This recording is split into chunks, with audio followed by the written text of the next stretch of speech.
Welcome back to the Push Forward podcast, the show for ambitious creators who are building real businesses online. Whether you're a musician, artist, coach, gamer, or influencer, we give you the strategies, the tools, and the mindset shifts that you need to grow your brand, monetize your content, and build sustainable creator business. Let's get into today's episode. Today's a special episode for me. I get to sit down with my son, Luca. You might know him as LKO. He's been working hard on his music, and he just dropped his first track called Tank. We're going to talk about his journey, what inspires him, and where he's headed next. Welcome to the show, Luke. Thank you for having me. Very excited. We're going to start with a few questions here. When did you first realize that music was going to be something that you wanted to take seriously? Probably around May of 2022. And I was just listening to Kendrick a lot, right? And I started practicing this song DNA. I'm sure a lot of you guys have listened to it if you love hip hop. When I learned that second verse, it was kind of like, whoa, I thought there was no way I would be able to do this. And then, wow, this might be something I can do, you know? All right, walk me through your process from an idea in your head to a finished track. That actually varies, I'm not going to lie. So I guess the general process that I usually go through is I listen to a beat and then I find a melody that I like, and that'll usually be the hook. Just add in some variations, and then when I work on the verse, I kind of just write down random words and then connect them in a way, anything that I find interesting at the moment. So it literally could be anything. Barbecue, pineapples, you know, it could be anything, but something that inspires me, and then I just go off of that, and I could rhyme the same word for a whole verse just because that's what inspired me. And what's the hardest part about creating music right now for you? Geez, that's crazy. Because there's not much right now that I would consider hard because I love all of it. But I guess finding beats that I think go with songs after I already created them, right? Because sometimes I'll make a song to a beat that is already used by a famous rapper, so it could be like Humble by Kendrick or Hotline Bling by Drake, and I kind of make like a freestyle remix to that. So sometimes when I'm fitting that to a beat that I bought, you know, that'll be a little bit rough because I have a specific vibe in mind, you know.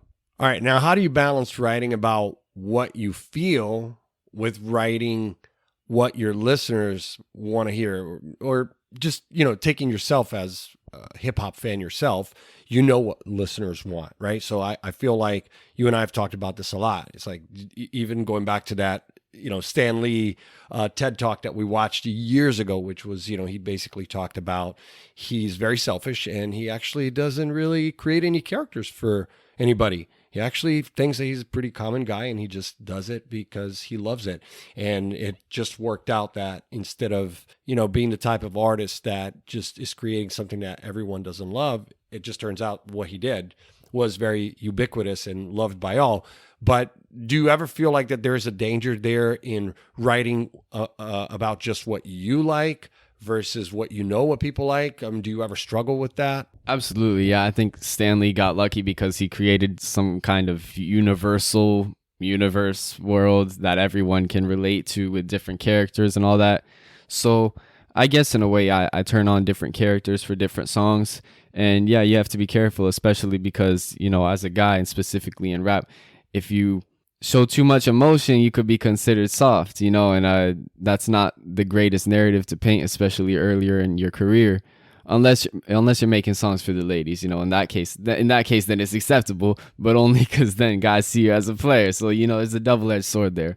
But I guess I just write what I feel, and I write lyrics that I feel like people can relate to.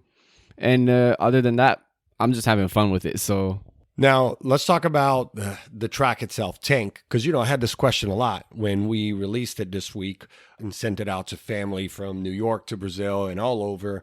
And we had such great support from everybody, which is amazing, right? It's so incredible to have people in your corner. But even in like translating it in Portuguese, where I had to, you know, explain to some of my cousins what what the idea or concept was, or, you know, some of the metaphors. And it's kind of hard to do in rap, right? Sometimes to explain what an entendre is, because if you're not a hip hop listener, like, you know, let's be honest, like most people don't want to get that technical. They just want to listen to it and be like, hey man, I like this vibe. And just give me the overall, like the 3-line, you know, version of what's this all about, which, you know, like hip hop is very poetic, right? It's poetry. So I think sometimes people have to take the time to understand what the metaphor is. And, but, you know, in this latest new release, Tank, what's the story behind it? And what do you want people to feel when they hear it? Wow, yeah, that's definitely true. It can get lost in translation with metaphors and stuff. But yeah, I mean, generally the whole track is about me winning, and I like ride or die for my family, for my people and everything. So I guess I was just inspired a couple months ago when we were in Orlando, and I was just feeling like, wow, you know, I have such a great circle, and everyone, you see it with the support. Everyone's been completely amazing. So shout out to everyone who went and listened to the track. And yeah, I think that might tie in to the last question of writing what I want to write, because it's true. Some people just want a vibe, which is why I try to make stuff that is poetic and it's got bars and it's got metaphors, but I definitely try to add as much flow as I can, because people want a vibe too. They want to ride out. They want to listen without having to think about it. So yeah, definitely. I think it can get lost in translation with that. All right. Before I go any further, what we're going to do is we're going to stop at this point and we're going to listen to part of the track.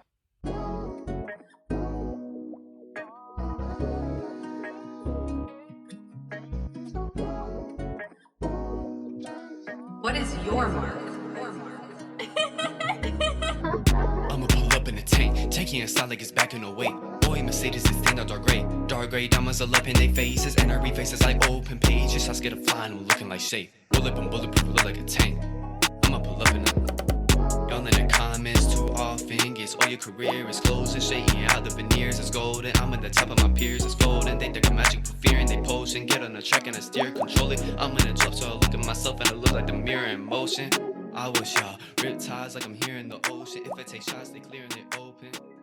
Well, there you go. What did you guys think about that track? I love it. It's got such a nice vibe, and I hope you guys like it too. We're going to put the link to the song on Spotify, as well as his landing page, and you guys can check it out over there. But let's get back to the podcast and, you know, continue our conversation with Mr. LKO over here. Let's talk about PushBio, because what's interesting, I think, for our listeners here on the Push Forward podcast, they may not know that you actually have worked for PushBio part-time, but you have also worked at events. We've gone to conferences, and my man LKO over here has actually worked the booth.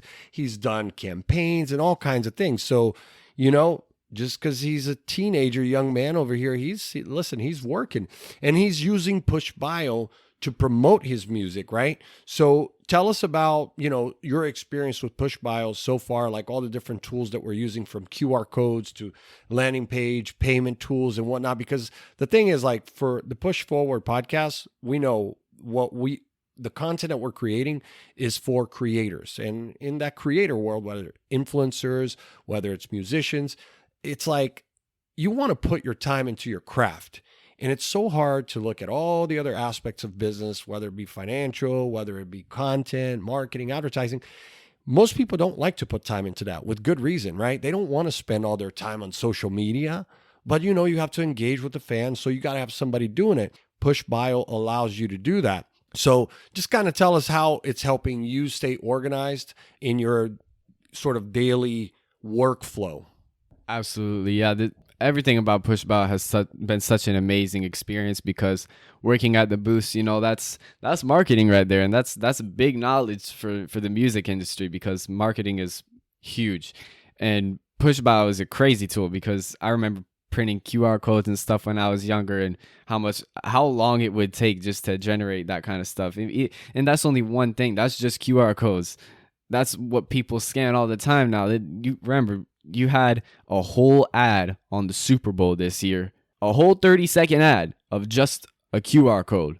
Like, and that's just one aspect of PushBio. So planning my content, scheduling it, making links shorter so people don't get confused. You know, getting paid faster. Like there's literally no limits to it. And yeah, it's just been an amazing experience, and it working at the booths and everything really made me grow and learn in a different way that just creating the music and seeing other people do it is not going to do. You have to get in it, you have to get dirty sometimes. Let's talk about challenges and lessons, because I think this is so important for those out there who are pursuing anything, not just music, right? What's been the biggest challenge so far in chasing music as your passion? That's question number one. What's your biggest challenge?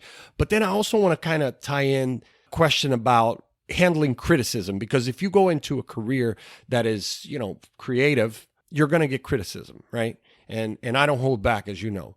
So whether it's from strangers or from me, online, family, or whatever, you're going to have criticism. So I'd love for you to talk to us about that, like your biggest challenge in music so far, the how you handle that criticism, but more importantly, how that has maybe shaped you through this journey as you're growing. I think my biggest challenge so far has probably been finding out what people want to hear from me.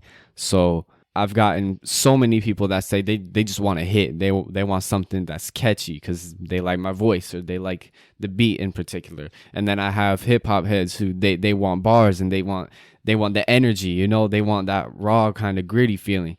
And so I guess that's been my biggest challenge in mixing the different vibes that I can get into, making sure that everyone can enjoy it as best I can, And as for criticism, handling criticism, that you got to be able to do that in rap. There's just no way to get around it. There's always going to be haters, and not only haters, but people who are genuinely trying to give you constructive criticism. I've had producers and I've had you and other managers and people from labels that have said, like, giving constructive criticism, behind the scenes. And I think it's very helpful because if you know how to take it and not take it to heart, but take it into your mind and what you do and focus on improving that aspect, whatever it is that they tell you, you can level up your stuff so much better, because when you're listening to what people want, that's how you find out what they want. And that's how I found out what they want and overcome that first challenge. You got to listen. I guess through that journey of handling criticism and finding out what people want, it's just made me so much better. I've really built off of everyone's different criticisms. And if you don't take it emotionally, you have to make sure that you're taking it as an improvement, because if you're not taking it as an improvement, you're never going to get better. You're never going to fit the different, boxes that people want you to fill, right? Now, where do you see your music taking you in the next couple of years? And then I'd love for you to share with us, what's your dream collaboration? Any artist, alive or past, could be someone who's gone, right? And then also want you to share with us, what you think being part of a family of entrepreneurs like your mom and I, right? How that influences how you see your career as an artist, right? Especially starting out as independent, right? Not having to have this like linear blueprint that says I got to do all of these things, whatever they tell me, just so I can get the fame and the money, right? So talk to me about where it's going, dream collaboration, and how being from a family of entrepreneurs has actually helped you. Definitely, yeah. I think where my music is taking me, I hope it takes me to the top. I hope I'm one of the best and most regarded in my age group, I guess, at least in rap. And I'm gonna do my best to get there. I hope I can, help out my family and help out some other artists as well along the journey. I think I want to just have fun with it and get as far as I possibly can. There's no limit these days with what you can do. So dream collab, oh my God, I have a couple of those. So I guess since I just finished watching Building the Band off Netflix, I'd really want to collaborate with Season 4 or Frequency. I really love Frank Ocean, Daniel Caesar. There's just so many people that I'd love to work with. And I guess the person that is the most recent that dropped an album really blew my mind is JID. So I'd love to see how little I get murdered on a track with JID. Well, now I'm gonna challenge you to something else. I don't care. I know one of your big ones too is J. Cole, but Drake and Kendrick. pick real quick, as I'm telling you here, pick real quick. Just any of their songs, tracks where you can rap for us right here, right now. One of your favorite ones. Just pick an area, and we'll go raw, a cappella, no beat. Which one would it be on the spot? If you met them right now in person, which doesn't matter which one of them, could be Jid, could be any of them.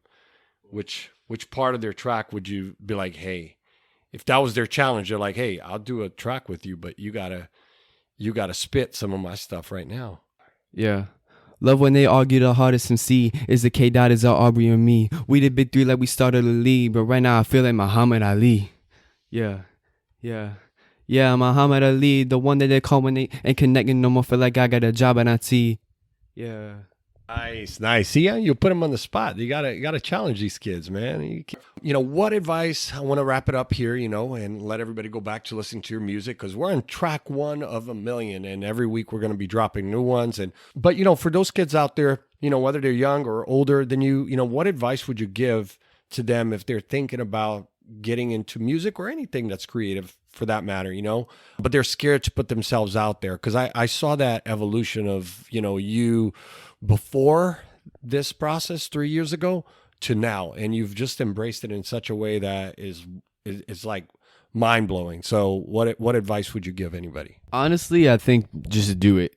Jump into it, enjoy what you're doing. If it's what you love to do, trust you put the time into it, and trust that you're going to get better at it, because absolutely, without a doubt, 3 years ago, 2 years ago, maybe even a year ago, I really did not like my voice when I was recording. And you just got to go through the process and trust it's going to get better, because no matter how hard you think it is, no matter how bad you think the song that you just made is, it's not as bad as you think. You're doing better than most people. So just keep exploring it. I would say listen to as many artists as you can. So if you're into a certain style of hip hop, or you're into just hip hop in general, check out more R&B, check out a different lane of rap.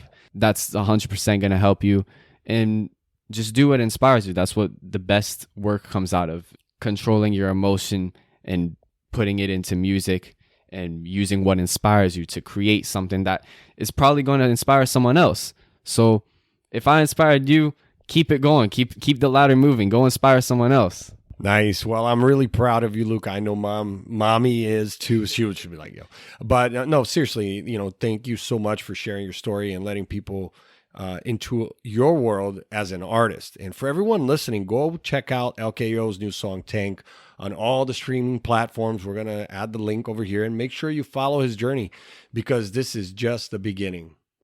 Thanks for tuning in to the Push Forward podcast. If you got value from today's episode, share it with a fellow creator, leave us a review, and don't forget to check out PushBio. It's our all-in-one toolkit for creators looking to turn their passions into profits. Head over to pushbio.io to get started for free, or claim our limited time, lifetime deal before it's gone. See you next time, and keep pushing forward.